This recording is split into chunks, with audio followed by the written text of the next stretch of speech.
সম্প্রতি আবুল সরকার নামে এক কুলাঙ্গার আমার আল্লাহকে নিয়ে কটূক্তি করেছে এবং পরবর্তীতে বিভিন্ন তথ্য, অশ্লীল তথ্য উঠে এসেছে এবং কিছু তথাকথিত সকল্ড বুদ্ধিজীবীরা তার পক্ষ নিয়েছে, তার দাবির পক্ষ নিয়েছে।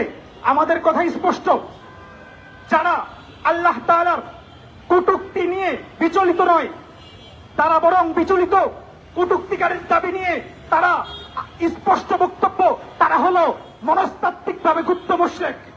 প্রিয় উপস্থিতি, আমরা সবসময় বলেছি আমরা সাম্প্রদায়িক সম্প্রীতিতে বিশ্বাসী। আমরা এদেশে ধর্ম নির্বিশেষে সকলে থাকবে, মুসলিম ধর্ম, খ্রিস্টান, বৌদ্ধ সকলে এদেশে থাকবে, আমাদের কোনো বাধা নেই। কিন্তু আল্লাহ তাআলাকে নিয়ে কটূক্তি হবে, এটাকে ধর্ম, এটাকে মতদর্শ, ভিন্ন মতদর্শ বলে চালিয়ে দেওয়া হবে, এটা মেনে নেওয়া হবে না। প্রিয় উপস্থিতি, আমাদের কথা হলো যে সমস্ত সকল বুদ্ধিজীবীরা তাদের পক্ষ নিয়েছে। আমরা বলতে চাই, যখন ইসলাম ধর্ম ব্যতীত অন্যান্য ধর্মের কথা আসে, তখন তোমাদের এই স্বাধীনতা, স্বাধীনতা এবং এই সমস্ত বাক্য বলি তোমাদের গ্রহণ কোথায় যায়? প্রিয় উপস্থিতি, আমরা এখানে সমাবেত হয়েছি এই আবুল সরকারকে আইনগতভাবে সর্বোচ্চ শাস্তি দিতে হবে এবং স্পষ্ট কথা যারা বলেছে, এই আলেম উলামা, ছাত্র জনতা, তারা ভাড়াটিয়া, তাদেরকে বলে দিতে চাই, শোনো, আমরা কোথায় ছিলাম?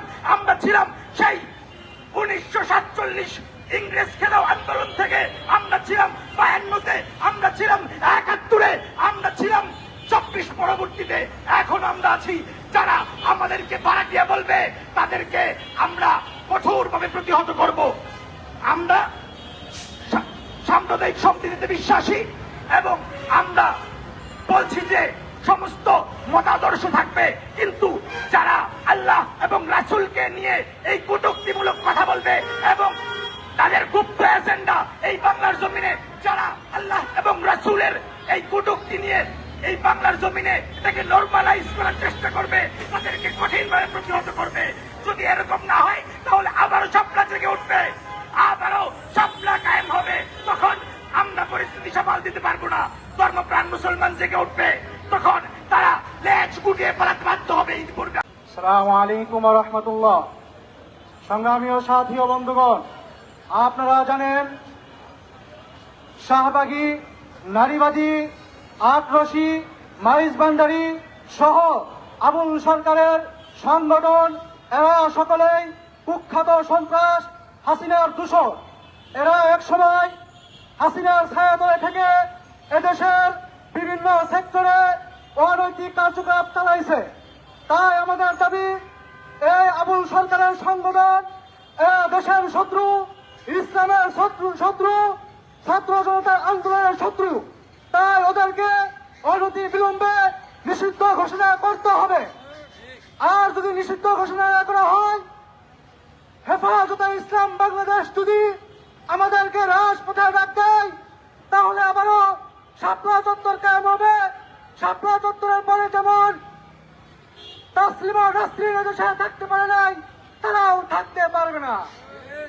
সর্বশেষ ধন্যবাদ জানাই এনসিপির নেতৃবৃন্দদেরকে ওই সময়ের জন্য, যখন আমাদেরকে জুলাইয়ে নেতৃত্ব দিয়েছে।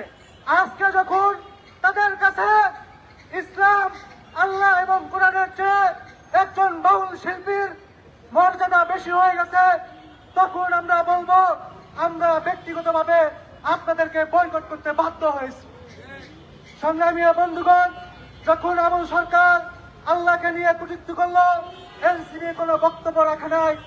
আর যখন তাওহীদি জনতা তাদের বিরুদ্ধে রাজপথে অবস্থান নিল, তারা তখন আমাদেরকে নিন্দা জানাচ্ছে। আমরা বলবো তাওহীদি জনতাকে ম্যানেজ করে তোমরা সংসদে কয়টি সিট পাও আমরা দেখে নিব ইনশাআল্লাহ।